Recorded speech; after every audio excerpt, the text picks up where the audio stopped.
राम राम गुरुजी। जय सियाराम। अच्छा गुरुजी, भगवान रामचंद्र क्या कहवा एवं आ गोटे प्रश्न जे संसार रे केते प्रकार राम अच्छा से विषय टे बुझे दिखाँ। जय सियाराम। जय श्री राम। जय सियाराम।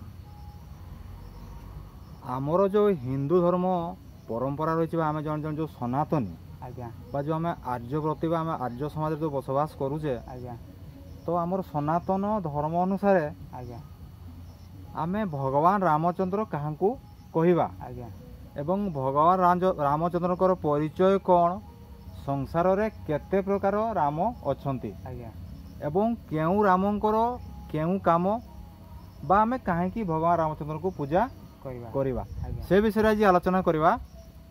जे बहुत लोकन को जना थाए बा बहुत जन को जना न थाए जे भगवान जो रामचंद्र कथा में आज आलोचना करने को जाऊे जे ए भगवान रामचंद्र को कथाटी केते लोक जानती केते लोक जानती नहीं। तेबे आसंतु विलंब न करी भगवान रामचंद्र को विषय किछि आलोचना करवा। जय सियाराम। जय सियाराम। जय सियाराम। आपण मानकु मोर प्रणाम।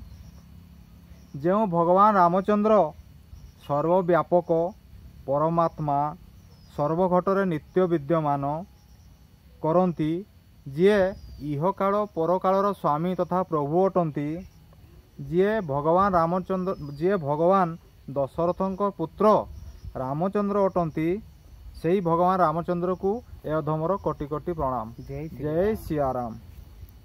जय जगन्नाथ स्वामी। तेबे आमर शास्त्र मत अनुसार केबे भगवान जन्म ग्रहण करते तो आम देखी ना जानी ना, किंतु शास्त्र मत अनुसार साधु सन्त मुनि ऋषिंकर मत अनुसार गोटे गणना कराई कौन ना, आज को प्राय 9000 वर्ष पूर्वे अयोध्या महाराजा दशरथंकर सुपुत्र बा बड़ पुत्र रूपे भगवान रामचंद्र जन्म ग्रहण करिथिले। तेबे ये जो भगवान रामचंद्र कथा शास्त्र मत अनुसार देखा गले भगवान रामचंद्र थिले विष्णुंकर सप्तम अवतार एवं या पूर्व भी सी थे जन्म ग्रहण करते। से षष्ठ बार भी से रामचंद्र ही थिले, किंतु से जो षष्ठ जो रामचंद्र जन्म होते से रामचंद्र को भगवान शिव परशु नामक एक अस्त्र प्रदान करिथिबारु से राम को षष्ठ अवतार करता राम को परशुराम रामचंद्र भी कहा जाए। तेणु षष्ठ से परशुराम रामचंद्र बा परशुराम बोली कहा जाए, सप्तम भगवान रामचंद्र। तेबे ए हूँ त्रेतया जुगर कथा, जेते भगवान रामचंद्र अयोध्या जन्म ग्रहण करथिले, किंतु गोटे कथा आश्चर्य लगे ना, से कथाटी कौन ना, जदि भी भगवान रामचंद्र त्रेतया जुगरे जन्म ग्रहण करथिले तथापि सत्य जुगरे भी साधु सन्त मुनि ऋषि योगी तपी भक्त माने भगवान को राम को गुण कीर्तन करुथिले। एई कथाटी आपण माने समस्ते अणा अधिका जानिछंती। तेबे आमको जानिबा को हेबो, जदि भगवान रामचंद्र त्रेतया जुगरे जन्म ग्रहण करथिले तेबे कथा ये गोटे प्रश्न आसे, ताले सत्य जुग रे केमिति भगवान रामचंद्र नाम को जप बा ध्यान करा जाउथिला, से विषय भी आलोचना करिवा। जय सियाराम। जय श्री राम। तेबे ये गोटे कथा आसे आज्ञा जे राम केते प्रकार, रामंकर प्रकार भेद केते प्रकार ना देखा जाए कौन ना, बहुत प्रकार राम संसार अछंती ना, को प्रकार राम देखो गोटे परशुराम से भी जड़े राम, राम भी राम, बलराम भी राम, आत्मा रूपी राम भी राम और सर्वव्यापक राम भी राम अटंती। ये प्रकार विभिन्न रूप में भगवान रामचंद्र को पूजा आराधना करा जाए। तेबे परशुराम कथा कहतु, रामंकर कथा कहतु, बलरामकर कथा कहतु, आत्मा रूपी रामंकर कथा कहतु बा सर्वव्यापक रूपी राम को कथा कहतु, समस्त को ही आर्य समाज बा सनातनी माने पूजा आराधना करती। तेबे गोटे कथा हूँ आज्ञा, ये गोटे जिनस आज्ञा देखा मिले ना, मीराबाई बोली जड़े साधिका थिले जे कि भगवान श्रीकृष्ण और परम सेविका थिले, किंतु से परम सेविका मीराबाई भी କୃଷ୍ଣଙ୍କୁ ଛାଡ଼ି ସେ ରାମ ନାମରେ ବିଲୀନ ହୋଇଥିଲେ। ରାମ ନାମରେ ସେ ଜପ ପ୍ରତ୍ୟହ ମୁହୂର୍ତ୍ତରେ ସେ କରୁଥିଲେ ବା ଭଜନ କୀର୍ତ୍ତନ କରୁଥିଲେ। ତେବେ ଗୋଟେ ପ୍ରଶ୍ନ ଆସେ, ଯଦି ସିଏ ଭଗବାନ ଶ୍ରୀକୃଷ୍ଣଙ୍କର ସେବିକା ବା ଭକ୍ତ ଅଟନ୍ତି, ତାହେଲେ କାହିଁକି ସେ ଭଗବାନ ରାମଚନ୍ଦ୍ରଙ୍କୁ ପୂଜା ଆରାଧନା ବା ଭଜନ କୀର୍ତ୍ତନ କରୁଥିଲେ? ଜୟ ସିଆରାମ। ତେବେ ଗୋଟେ ଜାଣିବାକୁ ହେବ, ତାହେଲେ ସେ କେଉଁ ରାମକୁ ଭଜନ କୀର୍ତ୍ତନ କରୁଥିଲେ ସେ ବିଷୟରେ ଟିକେ ଆମେ ଜାଣିବା। ତାହେଲେ ଆଉ ଗୋଟେ କଥା ହେଉଛି କ'ଣ, ଆମର ଦେଖିବେ ସନାତନୀ ଭାଇମାନେ ଭଉଣୀମାନେ କ'ଣ କରନ୍ତି, ବିଭିନ୍ନ ପ୍ରକାର ରାମକୁ ସିଏ ଜପ କରନ୍ତି। କିଏ କହନ୍ତି ହେ ରାମ, କିଏ କହନ୍ତି ସୀତାରାମ, କିଏ କହନ୍ତି ଜୟ ଜୟ ରାମ ସୀତାରାମ, କିଏ କହନ୍ତି ହରିନାମ ସତ୍ୟ ହେ, ବାକି ସବୁ ମିଥ୍ୟା ହେ, କିଏ କହନ୍ତି ଖାଲି ରାମ ବି କହନ୍ତି। ତେଣୁ ଏମିତି ବିଭିନ୍ନ ପ୍ରକାର ରାମକୁ ସବୁ ସନାତନୀ ଭାଇ ଭଉଣୀମାନେ ଉଚ୍ଚାରଣ କରନ୍ତି ବା ସାଧୁ ସନ୍ଥମାନେ ଉଚ୍ଚାରଣ କରନ୍ତି। ତେଣୁ ପ୍ରଭୁ ରାମ କଥା କୁହନ୍ତୁ ବା ସୀତାରାମ କଥା କୁହନ୍ତୁ ବା ରାଜା ରାମଚନ୍ଦ୍ର କଥା କୁହନ୍ତୁ ବା ରାମ ନାମ ସତ୍ୟ କଥା କୁହନ୍ତୁ, ଯାହା ବି ହେଉନା କାହିଁକି ଏ ଜିନିଷଟି ସତ୍ୟ ଯୁଗରୁ ହିଁ ସେ ପରମ୍ପରାଟି ଚାଲି ଚାଲି ଆସିଛି ବା ପ୍ରଚଳିତ ହୋଇ ଆସିଛି। ତେବେ ସେ ଯେଉଁ ଆମର ମୁନି ଋଷି କଥା କୁହନ୍ତୁ, ସାଧୁସନ୍ଥ କଥା କୁହନ୍ତୁ, ଭକ୍ତ କଥା କୁହନ୍ତୁ, ଯୋଗୀ ଋଷି ଯାହା ବି କଥା କୁହନ୍ତୁ ନା, ଆମର ଯେଉଁ ଭଗବାନ ରାମଚନ୍ଦ୍ର ହେଲେ ସେ ଯେ ପୂର୍ଣ୍ଣ ବ୍ରହ୍ମମୟ ବା ସେଇ ପୂର୍ଣ୍ଣ ବ୍ରହ୍ମମୟ ରାମଚନ୍ଦ୍ରଙ୍କ ସହିତ ପ୍ରତ୍ୟେକ ଆତ୍ମାର ଗୋଟେ ପ୍ରତ୍ୟକ୍ଷ ଭାବରେ ସଂଯୋଗ ରହିଛି। ପ୍ରତ୍ୟେକ ହିନ୍ଦୁମାନଙ୍କର ଗୋଟେ ପ୍ରତ୍ୟକ୍ଷ ତାଙ୍କ ସହିତ ସଂଯୋଗ ବି ରହିଛି। ସେମାନେ ଭଗବାନ ରାମଚନ୍ଦ୍ରଙ୍କୁ ଅତ୍ୟନ୍ତ ବିଶ୍ୱାସ କରନ୍ତି, ଭକ୍ତି କରନ୍ତି, ତାଙ୍କ ପୂଜା ଆରାଧନା କରନ୍ତି, ନିଷ୍ଠାର ସହିତ ତାଙ୍କର ଭଜନ କୀର୍ତ୍ତନ ବି କରନ୍ତି। ଜୟ ସିଆରାମ। କିନ୍ତୁ କିଛି ବିଧର୍ମୀ ଅଛନ୍ତି, ଯେଉଁମାନେ ଧର୍ମ ପଥରେ ନ ରହି ଧର୍ମକୁ କେମିତି କ୍ଷୟ ହେବ ସେ କଥା ସେମାନେ ଚିନ୍ତା କରନ୍ତି। ସେମାନେ କୁହନ୍ତି କ'ଣ ନା, ଯଦି ଭଗବାନ ରାମଚନ୍ଦ୍ର ମନୁଷ୍ୟ ରୂପରେ ମର୍ତ୍ତ ଲୋକକୁ ଆସିଛନ୍ତି, ତାହେଲେ ସେ ଦେବତା ରୂପେ କାହିଁକି ପୂଜା ପାଉଛନ୍ତି? ତାଙ୍କ ପାଇଁ ମନ୍ଦିର କାହିଁକି ବନାଯାଇଛି? ସେ ତ ଜଣେ ମନୁଷ୍ୟ। ୟାର ଉତ୍ତର ମୁଁ ପରବର୍ତ୍ତୀ ମୁହୂର୍ତ୍ତରେ ଦେବି ନା କାହିଁକି ତାଙ୍କ ପାଇଁ ମନ୍ଦିରଟେ ବନା ଯାଇଛି। ତେବେ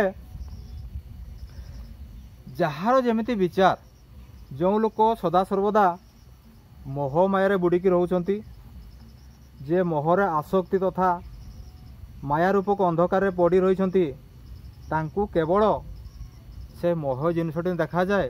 ଯେମିତିକି ଆପଣଙ୍କର ତ୍ରେତୟା ଯୁଗରେ ଭଗବାନ ରାମଚନ୍ଦ୍ରଙ୍କ ବିଷୟରେ ଯେତେ ପରିଚୟ ଦେଲେ ବି ସେ ଭଗବାନ ବୋଲିକି, ଏମିତିକି ବିଭୀଷଣ ବି ପରିଚୟ ଦେଇଥିଲେ ରାବଣଙ୍କୁ ଯେ ସେ ହେଲେ ଭଗବାନ ବୋଲିକି। ଏମିତି ବହୁତ ସାଧୁସନ୍ଥ ମୁନିମାନେ ବି ମାନେ ଭଗବାନଙ୍କୁ ମଣିଷ ନ କହି ଜଣେ ଦେବତା ବୋଲି ବା ପରମାତ୍ମା ବୋଲି ବହୁତ ଥର ପରିଚୟ ଦେଇଛନ୍ତି ଏ ଆପଣଙ୍କର ରାମାୟଣରେ। ତଥାପି ରାବଣ ତାହାକୁ ବୁଝିପାରିଲେ ନାହିଁ। ସେ ତାଙ୍କ ଆଖିରେ କେବଳ ରାମକୁ ସେ ଗୋଟେ ମଣିଷ ପରିକା ହିଁ ଦେଖୁଥିଲେ ବା ମଣିଷ ପରିକା ହିଁ ତାଙ୍କୁ ସେ ସମ୍ମାନ ଦେଉଥିଲେ। କାହିଁକି ନା ଏ ଯେଉଁ ଲଙ୍କାଧିପତି ରାବଣ ଅତ୍ୟନ୍ତ ଶହେମାନି ପ୍ରକୃତିରେ ଅଟନ୍ତି, ଅତ୍ୟନ୍ତ କ୍ରୋଧୀ ଅଟନ୍ତି, ମୋହମାୟାର ସେ ବଶବର୍ତ୍ତୀ ଅଟନ୍ତି। ତେଣୁ ତାଙ୍କ ଆଖିରେ କେବଳ ମୋହମାୟା ରୂପକ ଜିନିଷ ଗୁଡ଼ା ହିଁ ଦେଖାଯାଏ, ବାସ୍ତବିକ ଜିନିଷଟା ତାଙ୍କ ଆଖିରେ ଦେଖାଯାଏ ନାହିଁ। ତ ଫଳସ୍ୱରୂପ କ'ଣ ହେଲା ନା, ରାବଣ ବି ଭଗବାନ ରାମଚନ୍ଦ୍ରକୁ ଚିହ୍ନିବାରେ ବହୁତ ବିଳମ୍ବ କରି ଦେଇଥିଲେ। ଯେତେବେଳେ ଶେଷରେ ସେ ମୃତ୍ୟୁଶଯ୍ୟାରେ ପଡ଼ିଛନ୍ତି, ସେତେବେଳେ ହିଁ ସେ ଅନୁଭବ କଲେ ଯେ ଭଗବାନ ରାମଚନ୍ଦ୍ର ସ୍ୱୟଂ ବିଷ୍ଣୁ ବା ବିଷ୍ଣୁଙ୍କର ଅବତାର କହିଲେ କୌଣସି ଅତ୍ୟୁକ୍ତି ହେବ ନାହିଁ। କିନ୍ତୁ ବେଳ ଥାଉ ଥାଉ ସାବଧାନ। ଯଦି ଆମ ପାଖରେ ବର୍ତ୍ତମାନ ସମୟ ଅଛି, ସମୟ ଥିବା ସତ୍ତ୍ୱେ ଯଦି ଆମେ ଭଗବାନଙ୍କର ପୂଜା ଆରାଧନା କରିବା ନାହିଁ, ତାଙ୍କର ନୀତି ନିୟମକୁ ପାଳନ କରିବା ନାହିଁ, ତାହେଲେ ଆମ ଜୀବନରେ କେବେ ବି କଲ୍ୟାଣ ସାଧନ ହୋଇପାରିବ ନାହିଁ। କାହିଁକି ନା ଏ ଜଗତଟା ହେଉଛି ରାମମୟ, ଏ ଜଗତର ହେଉଛି କୃଷ୍ଣମୟ, ଏ ଜଗତର ହେଉଛି ଶିବମୟ। ଆପଣ ରାମ କୁହନ୍ତୁ, ଶିବ କୁହନ୍ତୁ, କୃଷ୍ଣ କୁହନ୍ତୁ, ଗଣେଶ କୁହନ୍ତୁ, କାର୍ତ୍ତିକ କୁହନ୍ତୁ, ବିଷ୍ଣୁ କୁହନ୍ତୁ ଅବା ଜଗନ୍ନାଥ କୁହନ୍ତୁ, ଆପଣ କାହାକୁ ବି କୁହନ୍ତୁ ନା କାହିଁକି, ଭଗବାନଙ୍କର କେବଳ ଗୋଟେ କତ୍ରେ ମାନେ ଆବଶ୍ୟକ ଅନୁସାରେ ଯୁଗୋପ ଅନୁଯୋଗୀ ତାଙ୍କର ଗୋଟେ ଅବତାର କଲେ କୌଣସି ଭୁଲ ହେବ ନାହିଁ। ମୋଟାମୋଟି ଦେଖିବା ପାଇଁ ଗଲେ ତାଙ୍କ ଭିତରେ କୌଣସି ଭିନ୍ନତା ନାହିଁ। ଆପଣ କହିବେ ଈଶ୍ୱର ଜଣେ ଅଲଗା ଜିନିଷ, ଶିବ ଜଣେ ଅଲଗା ଜିନିଷ, ବ୍ରହ୍ମା ଜଣେ ଅଲଗା ଜିନିଷ, ବିଷ୍ଣୁ ଜଣେ ଅଲଗା ଜିନିଷ, ଗଣେଶ ଜଣେ ଅଲଗା ଜିନିଷ। ନା, ଏମିତି ଆମ ଭିତରେ ସେଇଟା ଦେଖାଯାଏ। ଆମ ଭିତରେ ଯେଉଁ ଜ୍ଞାନ ରହିଛି ବା ଆମ ଭିତରେ ଜ୍ଞାନର ଯେଉଁ ବିଚାର ରହିଛି आमे विचार भितर ताको कोन भाबू ना प्रत्येक जिनिस आमे अलगा अलगा बोली भाबी थाउ केबे केबे आम भितर देवता भितर छोट बड़ भी भावना गोटे आसी थाए किंतु वास्तव रूप देखा गले तांको भितर कौनसी भिन्नता नहीं समस्ते एक एवं अभिन्न अटंती जय सियाराम जय श्री राम तेबे एटी गोटे कथा आमे कहिबा जे कबीर बोले जने सन्थ थिले अच्छा आपण माने समस्त जानिथिबे कबीर बोले जने सन्थ थिले ना से कबीर कोन करूथिले ना से प्रत्येक दिन नित्यकर्म सारी सूर्य को अर्घ्य प्रदान करी निजर पूजा पार्वण सारी से कौन करते ना प्रत्येक दिन सकाळ एवं संध्यारे निज आश्रम रे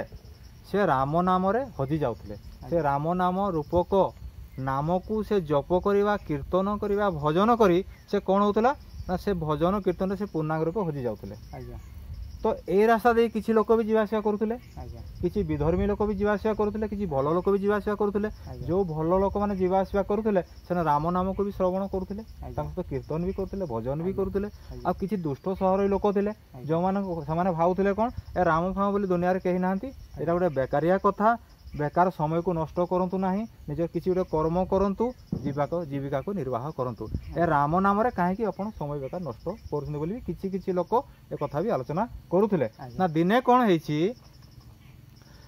सन्थ कबीरा से तांकर आश्रम रे बसी राम नाम रे जपवा भजन रे लीन होइथिले बा भजन से हजि जाइथिले एई समय रे किछि दुष्ट स्वभाव लोक से जाको आसी पहुँचिले आसिक से कबीरा को कहिले हे सन्थ तुम्हें कहीं राम नाम रे बुड़ी रोच ये तो बेकार कथा राम नाम बोली संसार किसी ना तो मनुष्य कहीं जप करुच ये बेकार कथा जदि भी तुम्हें राम को जप करुच ताले को राम को जप करुच राम केते प्रकार तुम्हें राम विषय कि जानिच कबीरा कहले ना मु तो किसी जानी ना केवल राम नामटा को ही मुझे जानी राम को तो मुझे देख नहीं केवल राम नामटा शुणी गुरु मते कही से अनुसार मुझे मंत्र जप को करुच्ची एक कथा कही किसी विधर्मी लोक भितर गोटे संशय सृष्टि कर स्थान छाड़ी चलीगले कबीरा चिंता कले जे वास्तविक देखापी गले ताले राम केते प्रकार संसार अच्छा ना रामंकर प्रकार भेद कौन क्या आम राम बोली कहवा यही कथा मनरे संशय सृष्टि है से चिंता कले मु मो गुरुजी पाखक जीवी आ गुरु पाखे जाए से गुरु को पचारि जे प्रकृत में रामंकर श्रेणी विभाग केते बा केते प्रकार राम ए संसार रे अछंती से विषय किसी जानिबी तेणु से क्षण विलंब नकरी अविलंबे कबीरा से कौन कले ना कबीर जाकि संगे संगे जाकि गुरुजी पाखे पहुँची गले एवं गुरुजी को जाई प्रणाम भी कले जय सियाराम कहले गुरुजी जति तुम मत प्रश्न कल जो राम केते प्रकार अछंती ठीक सेमितिका कबीर जी जाकि कौन कले गुरुजी को प्रणाम कले गुरुजी प्रणाम मत गोटे संशय मो मन गोटे दूर कर दिंतु मुझे द्वंद्व पड़ जाइए से द्वंद्वटी कौन जमी तुम्हें मत पचार राम होती केते प्रकार दुनिया राम अच्छा मु कौ राम को जप करी रामंकर प्रकार भेद कौन मु तो किसी जानी ना मुझे जप ध्यान करी ठीक सेमती तुम परिका जाई से कबीरा कौन कले गुरुजी को पचारे गुरुजी मत एति कृपा करंतु मो ऊपर आपन कृपार तो मुझे सबकि पाई मु जप ध्यान कर बहुत भल अच्छी बहुत शांति अच्छी किंतु मो मन जो संशयटी जात होती केमती दूर करी गुरुजी टिके हसीदेले कहले बाबू कबीरा ए जगत रे चारि प्रकार राम अछंती ना चारि प्रकार राम कौन ना गोटे राम हेले दशरथंकर पुओ महाराजा दशरथंकर पुओ हेले जने राम से कोड जन्म होइतिले अयोध्या जन्म होइतिले से मनुष्य रूप जन्म होइतिले और द्वितीय राम किए ए दुनिया रे जेते सब घट अर्थात गोटे जीव जेते सब जीव मर्त लोक जेते जीव अछंती से जीव देह रे जे थाई से जीव को जे रमण बा परिचालना करछंती से घटर जे स्वामी अटंती से भी गोटे प्रकार राम आउ गोटे राम कौन ना राम हेले सर्वव्यापक स्वर्ग मर्त पाताल सजीव निर्जीव इतर प्राणी बृहत प्राणी पर्यंत जहाँ देह जीवन अच्छी ता देह भी राम अच्छा जहाँ देह जीवन ना तादेह भी भगवान रामचंद्र अच्छा जिते सब वृक्षलता देखुं समस्त देहरे सर्वव्यापक राम था समस्त पाखे से दुष्ट पाखे भी राम अच्छा शिष्ट पाखे भी राम अच्छा साधु पाखे भी राम अच्छा असाधु पाखे राम अच्छा ସମସ୍ତଙ୍କ ପାଖରେ ରାମ ଅଛନ୍ତି। ସେ ବିଷଧର ସାପ ଦେହରେ ବି ରାମ ଅଛନ୍ତି। ଆଜ୍ଞା ଆଉ ସେ ବିଷଧର ସାପକୁ ରଖିବା ପାଇଁ ଯେଉଁ ଅସ୍ତ୍ରଟେ ତିଆରି ହେଇଛି ତା ଭିତରେ ଭଗବାନ ରାମଚନ୍ଦ୍ର ଅଛନ୍ତି। ଆଜ୍ଞା ଆଉ ଚତୁର୍ଥ ରାମ କିଏ ହେଲେ? ସେ ହେଲେ ପରମାତ୍ମା, ଯାହାର କୌଣସି ଜନ୍ମ ମୃତ୍ୟୁ ନାହିଁ। ଆଜ୍ଞା ଆମେ ଯେଉଁ ଟିକେ ପୂର୍ବ ଆଲୋଚନା କରିଥିଲେ ଯେ ସତ୍ୟ ଯୁଗରେ ବି ସାଧୁ ସନ୍ଥ ମୁନି ଋଷି ଯୋଗୀମାନେ ରାମ ନାମକୁ ଜପ କରୁଥିଲେ, ଜୟ ସିଆରାମ। ଜୟ ଶ୍ରୀରାମ। ତାହେଲେ ଏଇ ଯେଉଁ ଜପ କରୁଥିଲେ, ତାହେଲେ କେଉଁ ରାମକୁ ଜପ କରୁଥିଲେ? ନା ପରମାତ୍ମା ରୂପକ ସେ ରାମକୁ ଜପ କରୁଥିଲେ। ଆଜ୍ଞା ଯେଉଁ ରାମ ସୂକ୍ଷ୍ମରେ ଥାଇ ଏ ଜଗତକୁ ପରିଚାଳନା କରୁଛନ୍ତି ବା ଜଗତର ସ୍ୱାମୀ ଅଟନ୍ତି, ଆଜ୍ଞା ସେଇ ରାମକୁ ସେ ଜପ ଧ୍ୟାନ କରୁଥିଲେ। ଆଜ୍ଞା ଅର୍ଥାତ୍ ପରମାତ୍ମା ରାମ ଯୋଗ ସୃଷ୍ଟି ହେବାର ବା ଜଗତ ସୃଷ୍ଟିର ବହୁ ପୂର୍ବରୁ ସେ ଅଛନ୍ତି, ତାଙ୍କର କୌଣସି ଆଦି ଅନ୍ତ ନାହିଁ। ଆଜ୍ଞା ତେଣୁ ଆପଣ କୃଷ୍ଣ କୁହନ୍ତୁ ବା ରାମ କୁହନ୍ତୁ, ଯେତେବେଳେ ସେମାନେ ମର୍ତ୍ତ ଲୋକକୁ ମାନବ ଦେହ ଧାରଣ କରି ଆସିଲେ ବା ଅବତାର ନେଲେ, ଆମେ ସେତେବେଳେ ଜାଣିଲୁ ଯେ ଇଏ ହେଲେ ରାମଚନ୍ଦ୍ର, ଆଜ୍ଞା ନୁହେଁ କି? ଆଜ୍ଞା ଯେତେବେଳେ କୃଷ୍ଣ ଭଗବାନ ମର୍ତ୍ତ ଲୋକକୁ ଆସିଲେ ସାକାର ରୂପରେ, ନିରାକାର ଯେତେବେଳେ ସାକାର ରୂପକୁ ଆସିଲେ, ଭଗବାନ ରାମ କୁହନ୍ତୁ ବା ଭଗବାନ ଶ୍ରୀକୃଷ୍ଣଙ୍କ କଥା କୁହନ୍ତୁ, ଯେତେବେଳେ ସେମାନେ ନିରାକାରରୁ ସାକାର ରୂପରେ ମର୍ତ୍ତ ଲୋକକୁ ଆସିଲେ, ସେତେବେଳେ ଆମକୁ ଚିହ୍ନିଲେ ହେଲେ ଭଗବାନ ଶ୍ରୀକୃଷ୍ଣ, ଇଏ ହେଲେ ଭଗବାନ ରାମଚନ୍ଦ୍ର, ଆଜ୍ଞା ଠିକ୍ କି ନାହିଁ? ଆଜ୍ଞା ତେଣୁ ଏଇ ଚାରି ପ୍ରକାର ରାମ ଏ ମର୍ତ୍ତ ଲୋକରେ ଅଛନ୍ତି। ଆଜ୍ଞା ତେବେ କବିରା ତୁମେ କୁହ ନା କେଉଁ ରାମକୁ ଜପ କରିବ? କବିରା ପୁଣି ହାତ ଯୋଡ଼ି କହିଲେ, ଗୁରୁଜୀ ମୁଁ ତ ଜାଣିନାହିଁ, ସଂଶୟରେ ପଡ଼ିଛି ଯେ ମୁଁ କେଉଁ ରାମକୁ ଜପ କରିବି। ଆଜ୍ଞା ଆରେ ସେ ପରମାତ୍ମା ରାମ କଥା କୁହନ୍ତୁ, ସେ ଘଟଘଟରେ ବିଦ୍ୟମାନ ରାମ କଥା କୁହନ୍ତୁ, ସର୍ବବ୍ୟାପକ ରାମ କଥା କୁହନ୍ତୁ, ଅବା ପରିଶେଷରେ ସେ ଦଶରଥ ରାଜାଙ୍କ ପୁଅ ରାମ କଥା କୁହନ୍ତୁ, ତାଙ୍କ ଭିତରେ କୌଣସି ଭିନ୍ନତା ନାହିଁ। ଆଜ୍ଞା କାହିଁକି ନା ଯେତେବେଳେ ଜଣେ ଭକ୍ତ ଆକୁଳ ରୂପରେ କ୍ରନ୍ଦନ କରି ଭକ୍ତି ସହକାରେ ଯେତେବେଳେ ସେ ଭଗବାନଙ୍କୁ ଭଜନ କରେ, କୀର୍ତ୍ତନ କରେ, ଦର୍ଶନ ନିମନ୍ତେ ସେ ଆତୁର ହୋଇଯାଏ, ଆଜ୍ଞା ସେତେବେଳେ ଭଗବାନ କ'ଣ କରନ୍ତି ନା ଏ ମର୍ତ୍ତ ଲୋକକୁ ସାକାର ରୂପରେ ନର ରୂପରେ ଆସି ତାଙ୍କୁ ଦର୍ଶନ ଦିଅନ୍ତି। ଜୟ ସିଆରାମ। ଜୟ ଶ୍ରୀରାମ। ଯେଉଁଟାକି ଭଗବାନ ବିଷ୍ଣୁଙ୍କର ସପ୍ତମ ଅବତାର ଭଗବାନ ରାମଚନ୍ଦ୍ର ସାକାର ରୂପରେ ମନୁଷ୍ୟ ରୂପେ ମର୍ତ୍ତ ଲୋକକୁ ଆସିଛନ୍ତି। ଆଜ୍ଞା ତେଣୁ ଏ ରାମ କଥା ଆପଣମାନେ ସମସ୍ତେ ଜାଣିଛନ୍ତି, ନୁହେଁ କି? ଆଜ୍ଞା ତେଣୁ ଆମେ ଜାଣିବା କ'ଣ ନା ଦଶରଥଙ୍କ ଯିଏ ସୁପୁତ୍ର ସେ ବି ଭଗବାନ ରାମଚନ୍ଦ୍ର, ସିଏ ବି ପରମାତ୍ମା, ଯିଏ ସର୍ବବ୍ୟାପକ ସିଏ ବି ପରମାତ୍ମା, ଆଜ୍ଞା ଆଉ ଯିଏ ପ୍ରତ୍ୟେକ ଘଟରେ ନିତ୍ୟ ବିଦ୍ୱାନ ସେ ବି ପରମାତ୍ମା, ଆଉ ପରମାତ୍ମା ତ ପରମାତ୍ମା ହିଁ ଅଟନ୍ତି। ଜୟ ସିଆରାମ। ତେବେ ଏ କଥା ଶୁଣିଲା ପରେ କବିରଙ୍କ ମନରେ ତାଙ୍କର ଯେଉଁ ଗୋଟେ ସଂଶୟ ଥିଲା ଆଜ୍ଞା ଯେ ରାମଚନ୍ଦ୍ର କେତେ ପ୍ରକାର, କେଉଁ ରାମଙ୍କୁ ମୁଁ ପୂଜା କରିବି, ସେ ସଂଶୟ ତାଙ୍କର ଦୂର ହେଇଗଲା। ତ ପୁଣି ସେ ତାଙ୍କ ଗୁରୁଙ୍କୁ ପ୍ରଣାମ କରି ପ୍ରସ୍ଥାନ ପୂର୍ବକ ପୁଣି ସେ ଆଶ୍ରମକୁ ଆସିଲେ। ତା ପରଠୁ ସେ ପୁନର୍ବାର ଯେମିତି ଜପ ଆରାଧନା କରିବା କଥା ସେମିତି ଜପ ଆରାଧନା ବି କରିବାକୁ ଲାଗିଲେ। ଆଜ୍ଞା ଏହାର କିଛି ଦିନ ଅନ୍ତେ ନା କ'ଣ ହେଇଛି ନା ସେ ରାସ୍ତା ଦେଇ ପୁନର୍ବାର ସେ ବିଧର୍ମୀ ଦୁଷ୍ଟ ଲୋକମାନେ ଯାଉଥିଲେ। ଆଜ୍ଞା ସେମାନେ ଦେଖିଲେ କବିରା ପୁଣି ସେ ରାମ ନାମରେ ଜପରେ ନିଜକୁ ହଜେଇ ଦେଇଛନ୍ତି। ଆଜ୍ଞା ସେମାନେ ଆଶ୍ଚର୍ଯ୍ୟ ହେଇଗଲେ, କହିଲେ ଆରେ ଆମ ୟା ଦେହରେ ଯେଉଁ ଆମେ ସେ ଧର୍ମର ରୂପକୁ ବିଷଟି ବୁଣିଥିଲେ, କାହିଁ ବିଷଟି ତ କାମ ଦେଲା ନାହିଁ, କେମିତି ସେ ବିଷଟି ଫେଲ୍ ହେଇଗଲା, ଆମର କଥା କିନ୍ତୁ ତାକୁ କାଟୁ ଗଲା ନାହିଁ। ପୁଣି କବିରା ପାଖକୁ ଗଲେ, କବିରାକୁ କହିଲେ, ବାବୁ କବିରା ତୁମେ କାହିଁ ସେ ରାମ ନାମରେ ନିଜ ଜୀବନକୁ ନଷ୍ଟ କରୁଛ? ତୁମେ ଏଥିରେ କ'ଣ ପାଇବ? ତୁମେ ୟାକୁ ଜପ ଆରାଧନା କର ନାହିଁ ବା ଭଜନ କୀର୍ତ୍ତନ କର ନାହିଁ, ତୁମେ କେଉଁ ରାମକୁ ଜପ କରୁଛ? ସେତେବେଳେ କବିରା ଟିକେ ହସିଦେଲେ, କାହିଁକି ତାର ଉତ୍ତର ସେ ଜାଣିଗଲେ ନା। ସେ କହିଲେ, ଭାଇମାନେ ୟାର ଉତ୍ତର ତ ମୁଁ ଆପଣମାନଙ୍କୁ ନିଶ୍ଚିତ ରୂପେ ଦେବି, କିନ୍ତୁ ମୋର ଉତ୍ତର ଗୋଟେ ଆପଣମାନେ ଦିଅନ୍ତୁ ଆଗ। କହିଲେ, ଯିଏ ମୋର ବାପା ସିଏ ପୁଣି ଆଉ କାହାର କାକା, ଯିଏ ମୋର ବାପା ସିଏ ପୁଣି ଆଉ କାହାର ପୁଅ, ଯିଏ ମୋର ବାପା ସିଏ ପୁଣି ଆଉ କାହାର ନାତି, ଯିଏ ମୋର ବାପା ସିଏ ପୁଣି ଆଉ କାହାର ମାମୁଁ। ତାହେଲେ କ'ଣ ସମସ୍ତେ ଏକା? ନା ନାହିଁ ତ, ଭିନ୍ନ ଭିନ୍ନ ସ୍ୱରୂପ ଅଟନ୍ତି। ପୁରୁଷ ତ ଜଣେ, କିନ୍ତୁ ସମସ୍ତଙ୍କ ତାର ଭିନ୍ନ ଭିନ୍ନ ରୂପ ସବୁ ଦେଖାଯାଉଛି ବା ଭିନ୍ନ ଭିନ୍ନ ରୂପ ସେ ସମ୍ମାନିତ ବା ପୂଜନିତ ହେଉଛନ୍ତି।